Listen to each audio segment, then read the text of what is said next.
Experiencing the stubborn Can't Open ASIO3.sys driver error on your ASUS computer can be incredibly frustrating. I've personally navigated through this exact problem, testing numerous approaches to find what truly works, and now I'm here to provide you with proven solutions that address the core of this audio driver issue. First, we'll tackle method 1, updating or reinstalling your audio drivers.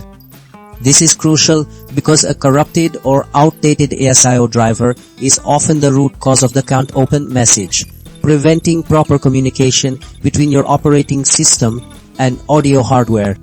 By installing and then installing the latest version, we ensure a clean, compatible driver is in place, resolving conflicts and restoring functionality. Moving on to method 2, checking your system files using the System File Checker or SFC.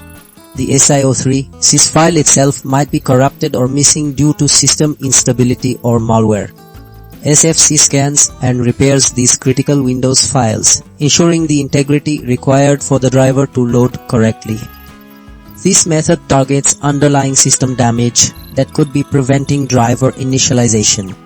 Next, method 3 involves temporarily disabling driver signature enforcement. Sometimes unsigned or improperly signed drivers, even legitimate ones, are blocked by Windows security features. This temporary workaround allows you to install or load the ASIO3.sys driver, confirming if signature enforcement is the barrier before re-enabling it for system security. Finally, method 4 focuses on adjusting registry permissions.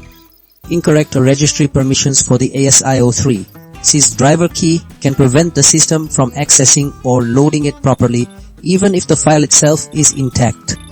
By granting full control, we ensure the operating system has the necessary privileges to interact with the driver, thereby resolving access denied errors at a fundamental level. These combined strategies offer a comprehensive approach to getting your ASUS audio back online and functioning flawlessly.